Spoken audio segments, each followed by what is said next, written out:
Now, my name is Yuvraj Singh Khurana. I am studying in GMC Amritsar, doing my second year. So I will be teaching anatomy. So पहले मैंने first part में आपको general anatomy part 1 में मैंने वो topic करवाए थे जो एज अ नॉलेज आपको पता होने चाहिए, क्योंकि उसके बगैर आगे एनाटमी आपको समझ नहीं आएगी. But now we will do the topics of the general anatomy which are new to you and more important for university exams. मैं अभी बताता हूँ हमने कौन कौन से टॉपिक्स करने हैं cover. General anatomy part 2, there will be one more part of general anatomy part 3 in which we will do joints, type of joints. ठीक है, अच्छी तरह से उसमें से क्वेश्चन आता है हर साल. सो जो टॉपिक्स हमने कवर करने हैं that is classification of bones. Classification of bones हमने स्केलेटल सिस्टम पढ़ा, उसमें सारी 206 बोन्स मैंने आपको फर्स्ट वीडियो में पढ़ाई थी. देन अब हम क्लासीफाई करेंगे, आपको ज़्यादा अच्छी तरह नॉलेज हो जाएगी. Then ossification that is important for concept point of view. इससे कॉन्सेप्ट्स पूरे साल काम आएंगे आपको एनाटमी में, ऑसिफिकेशन ऑफ बोन्स में. और हमें जब क्लासिफिकेशन ऑफ बोन्स हम करते हैं उसके बाद एक बोन होती है लॉन्ग बोन, उसके हमने पार्ट्स करने हैं. Then blood supply of the long bone and epiphyses के टाइप्स. एपिफाइज में मैं पढ़ाता हूँ क्या होता है. और very very very important topics for the university exams is blood supply of the long bone and the types of epiphyses. मैंने लिख भी दिया. वेरी वेरी इंपॉर्टेंट क्वेश्चन, आ कुछ भी सकता है इनमें से, बट ये is most important. Blood supply तो very very important, types of epiphyses also important. So इसके वीडियो के एंड में मैं आपको MCQs भी कराऊंगा और यूनिवर्सिटी जो यूनिवर्सिटी एग्जाम्स में जो क्वेश्चन आ सकते हैं इंपॉर्टेंट, वो भी मैं आपको बताऊंगा. So now we will start the topic. So first is classification of what types of bone. देखो ये diagram is very very good. ये पूरा स्केलेटन है हमारा. पहले मैं आपको सारी बोन्स के पहले सबसे पहली जो बोन हम पढ़ेंगे दैट इज़ लॉन्ग बोन. मैं एक बार आपको पहले सभी बोन्स के बारे में पढ़ा देता हूँ, फिर उसके बाद ये diagram is very very easy for you then. So long bones मतलब लंबी बोन्स. कैसे लंबी, हम कैसे डिफाइन करेंगे लॉन्ग बोन्स को. The bones. और मैं आपको बताऊं जो डायग्राम मैं बना रहा हूं आपने वो नोट्स में बनाने हैं, और जो डायग्राम मैं नहीं बना रहा वो नोट्स में बनाने की ज़रूरत नहीं है. जैसे मैंने अभी ये पेस्ट किया है तो no need to draw this diagram. जो मैं डायग्राम आगे बनाऊंगा पार्ट्स ऑफ लॉन्ग बोन या फिर blood supply of long bone, तो तब आप बना लेना. वो diagram is very important and important for university exams. So long bones क्या है. Bones having length greater than width. जितनी लेंथ है, लेंथ बड़ी है विथ से, simple. So you can see humerus, this is humerus. Length is very very much longer as compare to breadth. So this is a long bone. Humerus is a long bone. और कौन कौन सी bone होती long, I will give you example. Humerus हो गई एक हमारे पास. Then is femur, radius, ulna, femur, tibia, fibula, and most important bone is clavicle. Clavicle के बारे में आपको मैं एक स्पेशल चीज़ बताता हूँ. Clavicle is only long bone that is present horizontally that is present horizontally. अब हम पढ़ेंगे मिनिएचर लॉन्ग बोन्स. मतलब मिनिएचर मतलब जिनका साइज छोटा है but they have characteristics of long bones. तो ऐसी बोन्स कौन सी हो सकती है, मतलब ऐसी बोन्स जिनकी length is greater than with. जो करेक्टरिस्टिक हमें पता है that is main length is greater than with. और ये सेटिस्फाई कर रही है क्राइटेरिया. बट मिनिएचर मतलब छोटी बोन है, इनकी हाइट छोटी है. सो these examples are metacarpals and metatarsals. Metatarsals कैसी होती हैं, ऐसी कुछ होती हैं बोन्स लाइक दिस, है ना. So they have head, shaft, base. तो ये क्या है, इसका हेड हो गया, this is shaft and this is base. So that's why they are known as miniature long bones. और इस लॉन्ग बोन्स में सबसे मेन इंपॉर्टेंट जो क्वेश्चन है that is clavicle is the only long bone that is present horizontally in our body. और miniature long bones के बारे में आपको पता होना चाहिए. सो तो अगर मैं कोई कहे कि मेटाकार्पल्स मेटाटार्सल्स भी बोन है, तो लॉन्ग बोन है, तो आप कह सकते हो यस, दिखने में छोटी हैं but they are having characteristics of long bones. That's why they are known as miniature long bones. So this is the image of all the long bones on our body. सबसे very very important clavicle, then humerus, radius, ulna, metacarpals, phalanges, femur, tibia, fibula, metatarsals. Okay, so all this is what long bones. some are long bones, some are miniature long bones. एक category में ही हम पढ़ रहे हैं इसको. Okay, so next is short bones. Short bone कौन सी होंगी? इनकी जो लेंथ है is equivalent to width. Okay, ऐसी बोन्स जिनकी लेंथ विथ के बराबर है, that is known as short bones. Examples are carpals and tarsals. Simple, carpals and tarsals. जो 8 कार्पल्स होती हैं, 7 आर टार्सल्स. दैट ये लोअर लिम्ब अपर लिम्ब में होती कार्पल्स, लोअर लिम्ब में होती टार्सल्स. फ्लैट बोन कौन सी होंगी? दैट इज थिन होती हैं. एंड फ्लैट तो चलो नाम भी है सारा, फ्लैट होती है without having any disturbance in between. So इसका काम क्या है? इट प्रोवाइड, आप इसके नोट्स बनाइए, that's very beneficial for you. Provide protection to internal organs. Internal organs को हमने प्रोटेक्शन देनी है. For example, very classic example of flat bone is sternum. So sternum क्या कर रहा है? पूरा थोरेसिक केज बना रहा है ना. सो थोरेसिक केज बना रहा है, दैट इज ऑल्सो अपनी प्रोटेक्ट कर रहा है हार्ट को, लंग्स को. अगर स्टर्नम ना हो तो थोरेसिक केज बनेगा नहीं. और एक बात बता दूं, जो फ्लैट बोन्स होती हैं दैट कैन बी कर्व्ड भी हो सकती हैं. सो स्टर्नम तो चलो फ्लैट है, वो कर्व्ड नहीं है. जो कर्व्ड होती हैं, फॉर एग्जांपल क्रेनियम, जो हमने ऊपर स्कल में पढ़ा ना, facial bones and cranium part 1 में मैंने पढ़ाया है, जो ऊपर लेयर होती है स्कल की. ठीक है, सो क्रेनियम जो हमने पढ़ा है अपनी दिस फर्स्ट पार्ट में, क्रेनियम जो ऊपर हमारी स्कल की लेयर है, that is also flat bone because वो कर्व्ड है. And next is ribs. Ribs is also flat bone. जो क्रेनियम रिब्स है ना, इस बच्चे कंफ्यूज हो जाते हैं कि ये फ्लैट है, but these are flat bones. And next is अपनी स्कैपुला. स्कैपुला का दूसरा नाम क्या था? Shoulder blade. These all are flat bone, very very important examples, flat bones. Then is irregular bones, जिनकी शेप क्या होगी? Shape is atypical, not like same like other bones. Atypical, irregular जो नाम है, बेसिकली सिंपल सी bones हैं. सबसे main example is vertebrae. आपको मैं वर्टिब्रे की पिक्चर भी दिखा देता हूँ. दिस इज वर्टिब्रे, देख रहे हो ना? इरेगुलर, कितनी अजीब सी हड्डी है ना. सो this is irregular bone. Long bone आपको बता दी, इरेगुलर बोन हो गई. अपनी शॉर्ट बोन हो गई. शॉर्ट बोन कौन सी थी? Carpals and tarsals. And flat bone sternum हो गई. इरेगुलर देख रहे हो कितनी अजीब सी शेप है इसकी. So irregular, atypical shape, vertebrae. And next example is hip bone. बड़ी मुड़ी सी होती है, थोड़ी अजीब सी शेप है इसकी. ठीक है, hip bone is made up of, you remember और not, ilium, ischium, pubis. And then sesamoid bone. Sesamoid bone very very important. इसको कई बार टीचर्स वाई में पूछ रहे थे, what is sesamoid bone? The bone which is developed inside tendon of muscle. ऐसी बोन जो मसल के टेंडन से बने, that is sesamoid bone. Very very important example is patella. ठीक है, patella is sesamoid bone. Next is pisiform. Pisiform क्या होता है? हमारा कार्पल है एक. आगे हम अपर लिम्ब में कार्पल्स, जो 8 कार्पल्स है उसके नेम होते हैं, वो भी कराऊंगा मैं आपको. तो उसमें से एक पिसीफॉर्म होता है, मैं लिख देता हूँ. उसमें से एक जो sesamoid is, pisiform is sesamoid, it's a carpal. बाकी सारे कार्पल्स कौन से हैं? बाकी सारे carpals were short bones, but pisiform is sesamoid as well as short, क्योंकि ये टेंडन में बन रही है मसल के. Okay, it's very very important top, जो सेसमोइड जो टेंडन में बने. Next is pneumatic. ये आपने नाम सुना होगा, न्यूमैटिक मतलब एयर फिल्ड. न्यूमैटिक का मतलब ही होता है एयर फिल्ड, है ना. सो air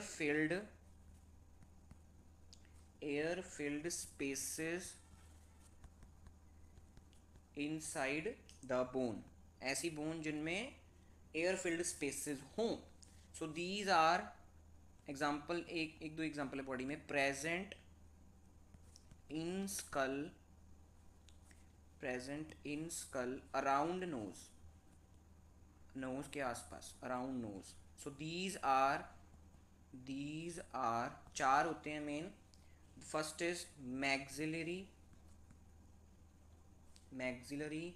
frontal, ethmoidal and sphenoidal. इसमें से इसको सारे को बोलते हैं पैरानेजल एयर साइनस. ये हमने हेड एंड नेक में पढ़ने हैं सारे, पैरानेजल एयर साइनस हमने पढ़ने हैं आगे सारे. बट मेन जो इंपॉर्टेंट क्वेश्चन जिससे बनता है हेड एंड नेक में, मैक्सिलरी एयर साइनस लार्जेस्ट होता है सबसे. चलो आगे पढ़ेंगे हम इसको, मैं ज़्यादा डिटेल में नहीं जा रहा. तो इनका काम क्या है कि रेजोनेंस बढ़ाना, रेजोनेंस वॉइस में लेके आना, ठीक है, और वेट को कम करना, थोड़ा एयर कंडीशनिंग करना, ठीक है. सो इनका यही काम है, बस ज़्यादा नहीं है इनका. तो एयर स्पेसेस होती हैं बेसिकली खाली स्पेसेस हैं जो एयर कंडीशनिंग के लिए चाहिए, रेजोनेंस टू वॉइस चाहिए, इसके लिए स्कल में है, चार होती हैं. इनका नाम है पैरानेजल एयर साइनसेस. चार होती है, मैक्सिलरी, फ्रंटल, इथमोइडल एंड स्फिनोइडल. तो दिस इज न्यूमेटिक बोन. एक बार मैं आपको सारी क्लासिफिकेशन बता दूँ, देखो चार पे पाँच मैंने बता दी. Next is sesamoid, that is patella. तो इसमें से ये भी लिख सकते हैं आप जो स्कल में होती है, that is pneumatic bone around nose, ठीक है. न्यूमेटिक बोन चार हो गई, सेस्मोइड, ठीक है, पैटेला और पिसीफॉर्म होती है. Next is ossification of bones. ये टॉपिक कोई पढ़ाता नहीं but very very important topic, क्योंकि वाई में पूछते हैं कि ऑसिफिकेशन क्या होती है कई बार. वैसे भी एज अ कॉन्सेप्ट बड़ा ज़रूरी है ये. ऑसिफिकेशन है the process by which bone is form. ऐसा प्रोसेस जिससे बोन हमने बनानी है. तो बोन जो बनती, बोन पता क्या है, बोन ऐसे नहीं बन जाती, इतनी हार्ड होती है बोन, इट टेक्स टाइम. पहले हम पढ़ते हैं कि दो तरीके से ऑसिफिकेशन होती है, दो मेथड्स होते हैं. दो मेथड्स कौन कौन से होते हैं, intra membranes and intra cartilaginous. Membranes and cartilaginous. Intra membranes को मीजनकाइमल ऑसिफिकेशन बोलते हैं. इसको मैं बताता हूँ क्यों बोलते हैं. पहले डेफिनेशन में सब कुछ लिखा हुआ है. This involves a direct formation of bone from mesenchymal cells. Mesenchymal tissue, मीजन हमारा जब एम्ब्रे होता है तो उसमें मीजनकाइमल टिश्यू होता है. तो मीजनकाइमल टिश्यू से डायरेक्टली बोन फॉर्मेशन, मतलब उससे ही बोन बन रही है, that ossification is known as mesenchymal tissue, direct ossification या मीजनकाइमल ऑसिफिकेशन. तो मीजनकाइमल टिश्यू क्या होता है, loose connective tissue found in embryos responsible for development of bone, cartilage, muscle, adipose tissue. देख रहे हो मीजनकाइमल टिश्यू कितना कुछ बना रहा है, क्या क्या बना रहा है, adipose tissue, bone, cartilage, muscle, कितना कुछ हमारा, ये हमारा इंट्रामेम्ब्रेनस ऑसिफिकेशन से ही बन रहा है, through mesenchymal tissue, through mesenchymal tissue. Next is intra cartilaginous ossification. इसमें क्या होता है, रिप्लेसमेंट ऑफ हाइलीन कार्टिलेज. शायद आपको हाइलीन कार्टिलेज पता ना हो क्या होता है, बट हिस्टोलॉजी में हम पढ़ेंगे कार्टिलेजेस ऑफ द बॉडी, तो तब भी पढ़ाऊंगा. कार्टिलेज जो होता है ना, कार्टिलेज आपको पता है क्या होता है ना, हमने प्लस वन प्लस टू में पढ़ा हुआ है. तो कार्टिलेज जो बना है, कार्टिलेज से आगे जो बोन बनती है, that is known as intra cartilaginous ossification या एंडोकॉन्ड्रल ऑसिफिकेशन. नाम देख रहे हो, मैंने येलो से पहले हाईलाइट करके रखे हैं कि कोई पॉइंट मिस ना हो जाए मेरे से ऑसिफिकेशन का. हाँ, जब मेम्ब्रेनस, इंट्रामेम्ब्रेनस क्या है, जब मीजनकाइमल टिश्यू से बन रहा है हड्डी. और इंट्रा कार्टिलेजिनस क्या है, जब हमारा हाइलीन, याद रखना hyaline cartilage is important. Cartilage तीन तरह के होते हैं हमारे, ठीक है, elastic, hyaline and white fibro. तो इसमें से हाइलीन कार्टिलेज से हड्डियाँ बन रही हैं, ठीक है. हमने हाइलीन कार्टिलेज आगे जॉइंट्स जो मैं अगली वीडियो बनाऊंगा उसमें भी पढ़ना है थोड़ा बहुत, ठीक है. बाकी हम हिस्टो में पढ़ना है इसको डिटेल में, ठीक है. अब सेंटर्स ऑफ ऑसिफिकेशन, ऑसिफिकेशन हो रही है, ऑसिफिकेशन हड्डी बनना, पहले सॉफ्ट है टिश्यू, मीजनकाइम में सॉफ्ट टिश्यू है, उसका हमने हार्ड बनाना है, उसको बोन बनाना है.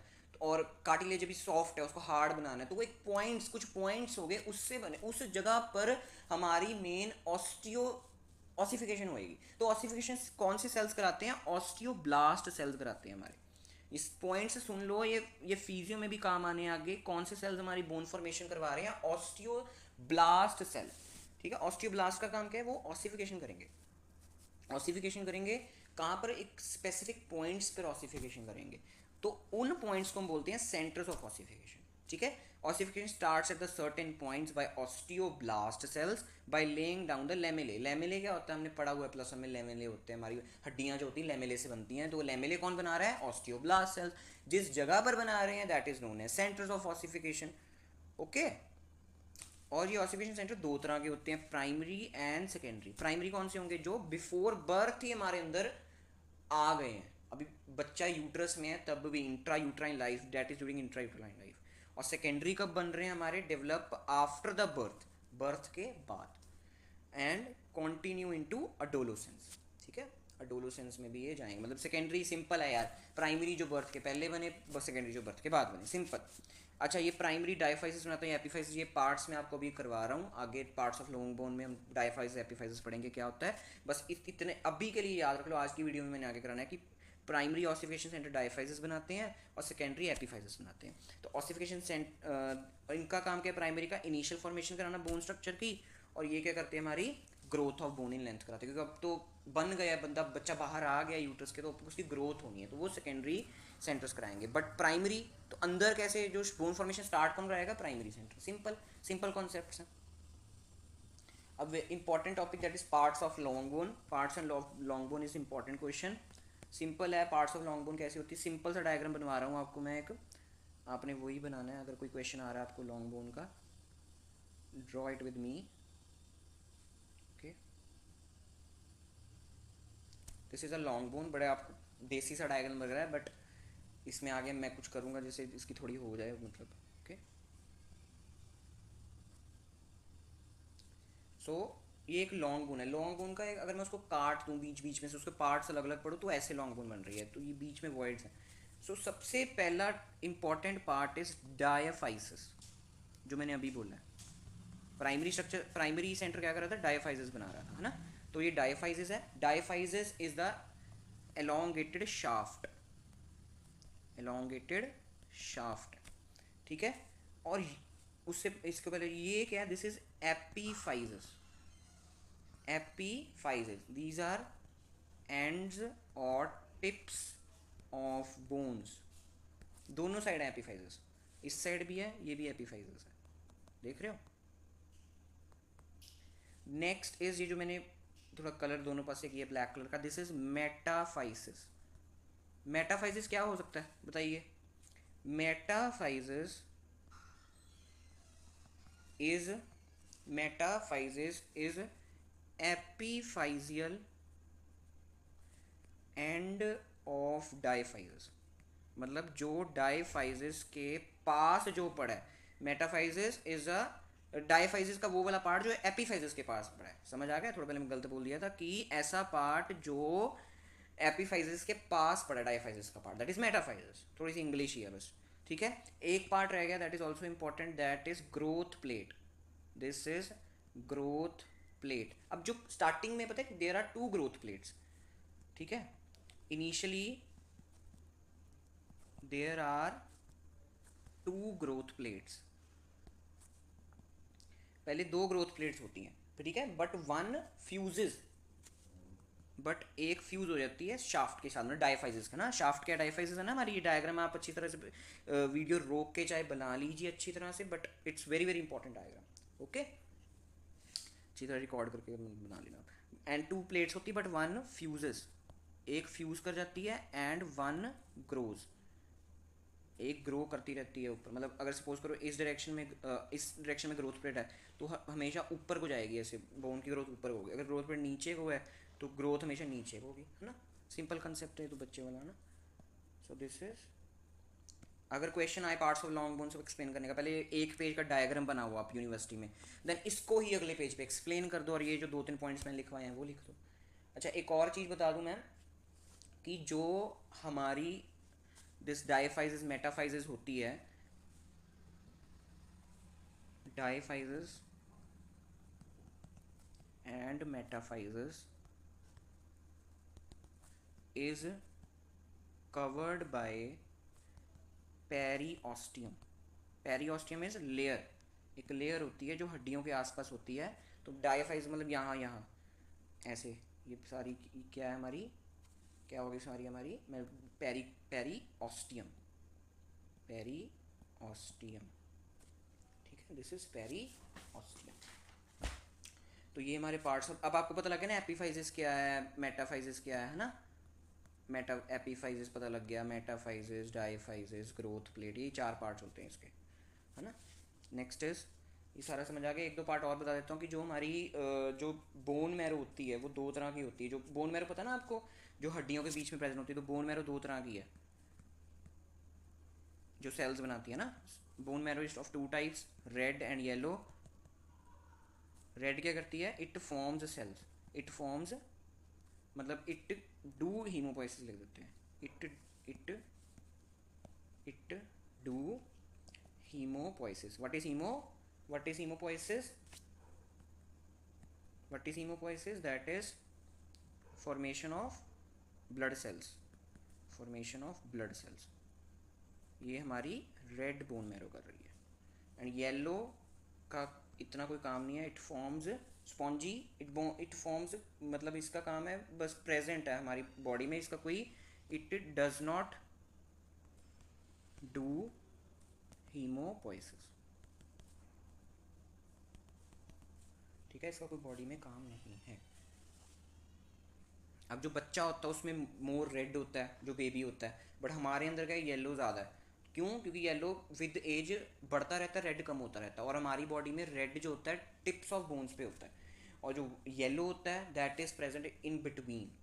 ठीक है, अगर मैं ऐसे कोई लॉन्ग बोन बना रहा हूँ ऐसे, तो आप बताओ इसमें क्या होगा, टिप्स पे क्या होगा, ये अडल्ट की बोन है, this is adult bone, adult bone है ये, तो इसमें होगा हमारा रेड बोन मैरो, और इसमें कौन सा होगा हमारा येलो बोन मैरो, ये अडल्ट की बोन है। ठीक है, हमारे अडल्ट्स में टिप्स पे होता है, बट बच्चों में सारा ही सारा रेड होता है क्योंकि इनमें ज़्यादा सेल्स की हमारी ज़रूरत है। Okay, next is blood supply, देख लो अगर अच्छी तरह से, अगर इसको स्क्रीनशॉट लेना स्क्रीनशॉट भी ले सकते हो, और नोट्स बनाओ अपने खुद के, that is very very important, सारे साल काम आएंगे, फाइनल्स में काम आएंगे। Next is blood supply of long bone. Blood supply of long bone का एक डायग्राम है छोटा सा, जिसने पार्ट्स ऑफ लॉन्ग बोन समझ लिया उसको कुछ भी नहीं है इसमें समझने के लिए, ड्रॉ इट विद मी। ये क्या था, सबसे पहले epiphysis, then this is growth plate, this is हमारा डायफाइजिस, एंड दिस इज हमारा फिर से एपीफाइजिस। एक ग्रोथ प्लेट मैंने फ्यूज़ करवा दी है, दोनों भी बना सकते हो बट मैंने एक फ्यूज़ करवा दिया, आप दोनों भी बना सकते हो। सो सबसे पहली जो आर्टरी हमने बनानी है दैट इज दिस, जो एपीफाइजिस को सप्लाई कर रही है। Artery is always coloured with red and when is always coloured with blue, nerve is always coloured with yellow. ये कलर कोडिंग एनाटॉमी में याद रखनी है, red artery and blue when and yellow nerve, हमेशा याद रखना है। This is एपीफाइजियल artery. कौन सी आर्टरी है ये? एपीफाइजियल आर्टरी। ठीक है, अब ये एपीफाइजियल आर्टरी है। अब जो मेन आर्टरी सप्लाई करती है हमारी डायफाइजिस को, दैट इज न्यूट्रिएंट आर्टरी। मैं न्यूट्रिएंट आर्टरी की ये देखो बना रहा हूँ थोड़ा, दिस इज न्यूट्रिएंट आर्टरी। कौन सी आर्टरी है? Nutrient artery. Nutrient artery supplies the diaphysis, supplies the diaphysis. इसकी क्या होती है, एक असेंडिंग ब्रांच एक डिसेंडिंग ब्रांच, उसको मैं अलग कलर से लिख देता हूँ। दिस इज जो ऊपर को जा रही है, this is ascending branch of Na, Na is nutrient artery, and this is descending branch of Na. Okay, अच्छा ये जो न्यूट्रिएंट आर्टरी है कि बोन के अंदर आ कैसे रही है, कोई पोर होना चाहिए ना, जिसके कोई फोरामेन होना चाहिए, foramen is pore hole, so this is known as nutrient foramen. ये न्यूट्रिएंट फोरामेन के थ्रू आ रही है अंदर। Okay, nutrient foramen. तो ये होगी हमारी अपनी डायफाइजियल आर्टरी या न्यूट्रिएंट आर्टरी। जो एक और आर्टरी हमें सप्लाई लॉन्ग बोन को सप्लाई करती है दैट इज मेटाफाइज, ये मेटाफाइजियल होता है ना, तो दिस इज मेटाफाइजियल आर्टरी। कौन सी आर्टरी है ये? Metaphyseal artery. जो नाम है उस पे ही आर्टरी के नेम है, जो पार्ट्स के नेम है। अब ग्रोथ प्लेट की जो आर्टरी है उसकी स्पेशल आर्टरी नहीं है, वो जो आर्टरी होती है हमारी दैट, उसकी कोई स्पेशल आर्टरी नहीं। ये जो ग्रोथ प्लेट की जो ब्लड सप्लाई होती है ये डिफ्यूजन थ्रू जाती है, देख रहे हो, ये एपिफिजियल आर्टरी से ब्लड आया, डिफ्यूजन थ्रू ग्रोथ प्लेट में गया, और मेटाफाइजियल आर्टरी से न्यूट्रिएंट आर्टरी की असेंडिंग ब्रांच से या डिसेंडिंग ब्रांच से डिफ्यूज होके ब्लड ऊपर को जाता है ग्रोथ प्लेट की तरफ। सो दिस इज इंपॉर्टेंट पॉइंट कि ग्रोथ प्लेट को ब्लड कैसे मिल रहा है, ग्रोथ प्लेट को ब्लड कैसे मिल रहा है, through diffusion through epiphyseal, metaphyseal and nutrient artery. देख रहे हो, डिफ्यूजन हो रही है। So this is a whole diagram, जिसको आप स्क्रीनशॉट ले सकते हो, that's very very important. Blood supply of long bone इसी साल क्वेश्चन आया हमें, पिछले साल क्वेश्चन आया, मतलब that's very very important topic. इसका यही डायग्राम आपने अच्छी तरह से, मेरी राइटिंग थोड़ी अजीब सी, थोड़ी अच्छी राइटिंग अच्छी सी बना के इसको जैसे कलर करके, कलर करने यही है, ऐसे सिंपल भी बना दे तब भी नंबर मिल जाते हैं, ऐसी बात नहीं है।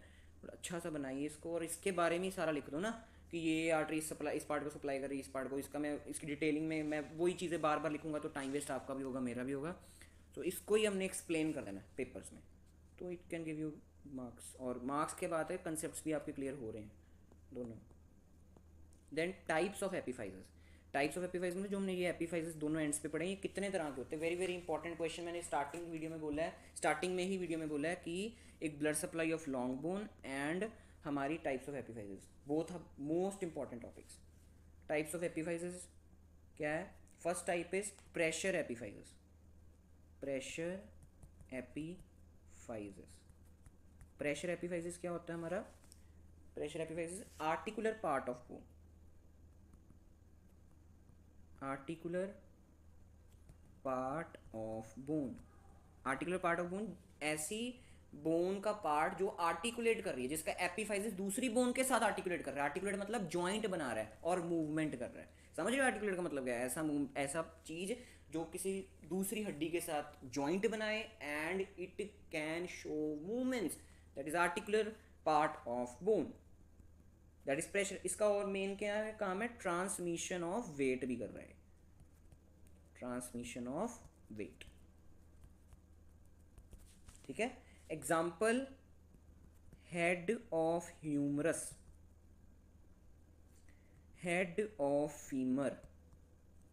स्केलेटन दिखा देता हूँ आपको, एक बार ही समझ आ जाएगा। दैट सिंपल है कि देखो ना, ये जो ह्यूमरस का हेड है तो किसके साथ ये आर्टिकुलेट कर रहा है? ग्लिनॉइड कैविटी ऑफ स्कैपुला के साथ करता है। हमने आगे पढ़ना है शोल्डर जॉइंट, तो तब पढ़ेंगे कि मतलब ये शोल्डर जॉइंट बना रहा है ना। तो ये एपिफाइजिल एंड है ना, ये बोन है, इसके दो एपिफाइज होंगे, एक ये एपिफाइज एक ये एपिफाइज। तो ये एपिफाइज हो गया ना प्रेशर एपिफाइज, इसको बोलते हैं प्रेशर एपिफाइज।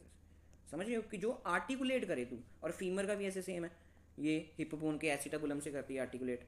तो ये एपिफाइजिस ही हो गया ना, जो ऊपर वाला पार्ट होता है सबसे हड्डी का। सो दिस इज प्रेशर एपिफाइजिस। सिंपल है बिल्कुल, नाम है थोड़े अजीब इसके, इस करके इंपॉर्टेंट क्वेश्चन हो जाता है, और कोई बात नहीं है। Next epiphysis is a traction epiphysis, traction epiphysis. Traction epiphysis कौन सा होता है? ऐसा epiphysis that is non articular, ऐसा एपिफाइजिस जो नॉन आर्टिकुलर है। मतलब pressure and traction epiphyses are opposite to each other, non articular part. ठीक है। And does not take part in transmission of weight. अच्छा, एक इसका इंपॉर्टेंट पॉइंट है ट्रैक्शन का, कि ये जो हमारी ट्रैक्शन एपिफाइसेस है बनता कैसे है? Develops because of pull of tendon और लिगामेंट। कि जब हड्डी पे कोई टेंडन या ligament during growth, during intrauterine life पड़ता है, उसका पुल होता है, तो ये बनते हैं हमारी ट्रैक्शन। और ये नॉन आर्टिकुलर है, इस पर सिर्फ अटैचमेंट्स हैं। टेंडन मतलब ये टेंडन ऑफ मसल, तो टेंडन पे अटैचमेंट, टेंडन की अटैचमेंट के लिए ये बन रहे हैं, बस उसके पुल की वजह से बन रहे हैं। So classic example is greater and lesser tubercle of humerus and greater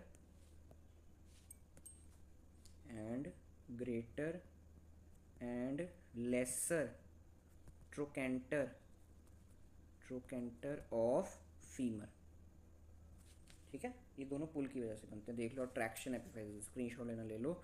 this is pressure epiphyses, you should make your own notes. अगर मेरी स्पीड स्लो लग रही है तो you can do it in 1.5 1.7x और 2x as a wish. Next is, ये traction हो गया। Next एपिफाइसेस is एटाविस्टिक एपिफाइसेस, एटाविस्टिक एपिफाइसेस। एटाविस्टिक एपिफाइसेस क्या होता है?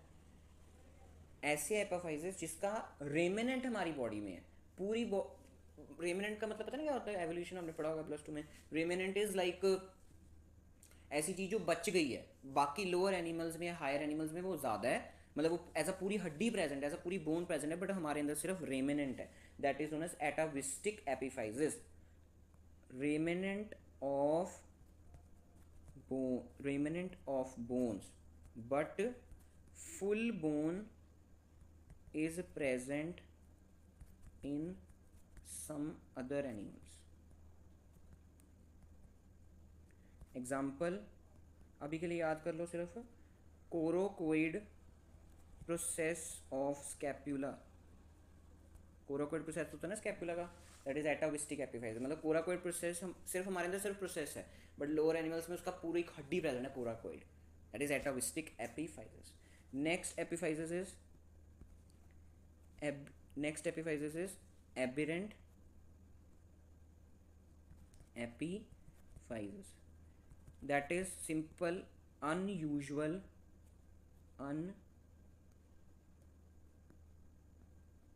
unusual or abnormal is not a good word, unusual ले लेते हैं, unusual एपिफाइजेस। ऐसे एपिफाइजेस जो नॉर्मल बंदे में जो होने चाहिए उसके अलावा हैं, but it does not cause any problem, it does not, इसलिए करके मैंने एबनॉर्मल शब्द नहीं लिखा है, एबनॉर्मल जो प्रॉब्लम कॉज कर रहा है, it does not cause any problem.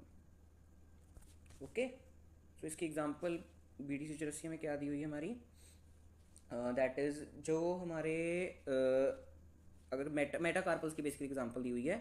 Metacarpals हमने बनाया था ना, ऐसे होते हैं, तो ऐसे अगर ऐसे हमारे मेटाकार्पल्स होते हैं, अगर मैं ऐसे 5 बना लूँ,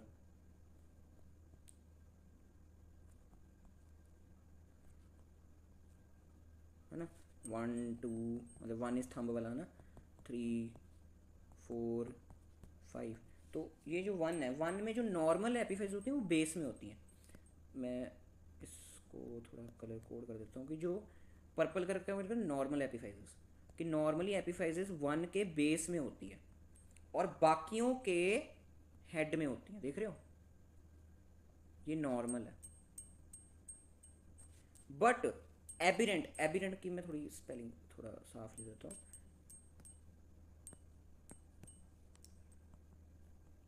एबिरेंट मतलब अनयूजुअल, तो अनयूजुअल किस में होंगी, अनयूजुअल होंगी उल्टा इसके, सो 1 के हेड में हो जाएंगे, दिस इज एबिरेंट, अनयूजुअल होगी ना, ऑपोजिट होगी, और 2 3 4 5 के बेस में हो जाएंगे, दिस इज एबिरेंट एपिफाइज। ये आपके समझने के लिए है, पेपर में चाहे बनाना बना देना, बट आप इसको एज अ एग्जाम्पल सेंटेंस में लिख सकते हो, क्योंकि पेपर में ऐसी चीज़ें जो विजुअलाइजेशन ज़्यादा होती है, हमारी जो ह्यूमन की जो मेमोरी है, इट इज़ ऑल विजुअल, जो देखते हैं वो ज़्यादा याद रहता है हमें।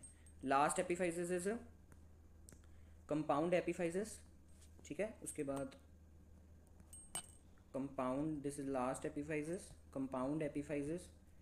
कंपाउंड एपिफाइजेस क्या होता है, व्हेन 2 or 3 smaller bones नहीं, smaller epiphyses join to form compound epiphyses। ऐसे कि 2-3 एपिफाइजेस जुड़ के एक बड़ा एपिफाइजेस बना रहे हैं, दिस इज कंपाउंड एपिफाइजेस, ठीक है, ओके, दिस इज कंपाउंड एपिफाइजेस। तो इंपॉर्टेंट क्वेश्चंस देख लीजिए सारा। कंपाउंड एपिफाइजेस हो गया, aberrant, then atavistic, then traction, then pressure epiphyses. So ये मैंने क्वेश्चंस पहले ही आपके लिए बना के रखे हैं। तो यूनिवर्सिटी एग्जाम में क्या आ सकता है, वेरियस टाइप्स ऑफ एपिफाइजेस अभी बता दिया, ठीक है, आप उसके नोट्स बना लीजिए। वेरियस टाइप ऑफ एपिफाइजेस 5 और 6 मार्क्स का। Then short answer type question में और क्या आ सकता है, blood supply of long bone, वो भी मैंने करवा दिया अच्छी तरह से, वेरी वेरी इंपॉर्टेंट क्वेश्चन, कि जो पार्ट ऑफ लॉन्ग बोन का नेम है उसी पे ही आर्टरी के नेम रख दिए हैं, और ग्रोथ प्लेट की जो ब्लड सप्लाई है थ्रू डिफ्यूजन जा रही है, बस अच्छी तरह स्क्रीनशॉट जिसने लेना ले लीजिए, बट खुद बनाइए, that is very very important. Next ये यूनिवर्सिटी एग्जाम में ये 2 इस तरह के क्वेश्चन आ सकते हैं, बाकी और भी बन सकते हैं, पार्ट्स ऑफ लॉन्ग बोन्स पे भी बन सकते हैं, बट ये इंपॉर्टेंट की बात हो रही है बस, ठीक है, बन तो कुछ भी सकता है, ऑसिफिकेशन पे भी बन सकता है। Next, first bone to start ossifying, ये पॉइंट मैं आपको बताना वीडियो में रह गया, सुन लो कि फर्स्ट बोन होती क्लेविकल। क्लेविकल की बहुत स्पेशल पॉइंट्स है। एक ही ऐसी बोन है जो मैंने आपको पहले बता दी है, जो ऐसी एक सिंगल बोन है बॉडी की जो हॉरिजॉन्टली प्रेजेंट है, only long bone of the body that is present horizontally. और एक पॉइंट क्या है कि it is the first bone to start ossifying, और सबसे लेट ये होती है, देख रहे हो, सबसे पहले स्टार्ट होती है ऑसिफाई होना और सबसे लेट ये बनती है। इतना कमाल की क्लेविकल बोन है और हॉरिजॉन्टली प्रेजेंट है, ठीक है। और इसकी ऑसिफिकेशन कौन सी होती है, इंट्रा मेम्ब्रेनस होती है। ये एक्स्ट्रा पॉइंट्स हैं, अगर याद रह रहे हैं, कोई नहीं याद रह रहे तो कोई बात नहीं। इंट्रा मेम्ब्रेनस होती है, first bone to ossify, horizontal होती है लॉन्ग बोन, और सबसे लेट बनती है, स्टार्ट सबसे पहले, लेट सबसे बनती है। Okay, so what is know which is not traction, जो ट्रैक्शन नहीं है, ट्रैक्शन एपिफाइसिस नहीं है। ट्रैक्शन मतलब जो पुल ऑफ टेंडन की वजह से बने, नॉन आर्टिकुलर है। लेसियर ट्यूबरकल ऑफ ह्यूमरस, मैंने लिखवाया लेसियर ट्यूबरकल क्या है हमारा, ट्रैक्शन एपिफाइसिस है। सो इन्होंने नॉट पूछा, जो नहीं है, तो ये तो है। ग्रेटर ट्रोकेंटर ऑफ ह्यूमर, ये भी है, क्योंकि ये दोनों क्या है, नॉन आर्टिकुलर है और पुल से बन रहे हैं टेंडन ऑफ मसल के। Head of humerus, head of humerus क्या था, प्रेशर एपिफाइसिस था, ये आर्टिकुलेट करता है हमारे ग्लेनॉइड कैवियस स्कैपुला से शोल्डर जॉइंट बना रहा है। So it is a pressure epiphysis. So head of humerus answer. Fourth point पढ़ लेते हैं, लेसर ट्रोकेंटर ऑफ फीमर में हमारा ट्रैक्शन एपिफाइसिस है। Next is length of bone increases by multiplication of cell. Cell की अगर बोन की हमने लेंथ बढ़ानी है तो वो किस जगह जगह पे बढ़ेगी, मतलब किस जगह पे बोन बढ़ती है मेन, पेरियोस्टियम। पेरियोस्टियम तो बाहर वाली लेयर है, वो तो बिल्कुल नहीं हो सकती। एपीफाइजल प्लेट, एपीफाइजल का प्लेट का दूसरा नाम क्या है, ग्रोथ प्लेट। तो ग्रोथ प्लेट पे ही मेन सारी डेवलपमेंट होती है, देन एपीफाइज एंड डायफाइजस पे नहीं होती है, ठीक है। इसमें ऑसिफिकेशन होती है बट ग्रोथ नहीं होती, डिफरेंस समझ रहे हो, ओके। इस पे मेन ग्रोथ है, ठीक है। मल्टीप्लिकेशन ऑफ सेल्स दिखे ना, मतलब बढ़ रहे हैं सेल्स, तो कैसे बढ़ रहे हैं, मतलब डेवलपमेंट हो रही है, सेल्स ऐड हो रहे हैं, osteoblast and all things. Lastly, thank you for listening my lecture. आप कोई प्रॉब्लम है then comment me, share this video to your friends and your colleagues, ठीक है, ताकि सबका भला हो सके एंड सब कुछ ना समझ आए एंड कुछ कोई टॉपिक समझना, then I will tell you, ठीक है। You can again watch the video, मैंने बिल्कुल सिंपल ही करवाया है, और जो डायग्राम मैं बनवाता हूँ वो यही आप पेपर में बना सकते हैं विद गुड हैंड राइटिंग, और उसी डायग्राम को एक्सप्लेन कर सकते हैं, ठीक है। और इंपॉर्टेंट क्वेश्चन मैंने आपको बता दिया, एमसीक्यू भी प्रैक्टिस करवा दिए, ठीक है। बाकी आप बुक थोड़ी पढ़ते हैं, साथ साथ बीडी चरसिया यू कैन रीड और anything you want, okay. Thank you.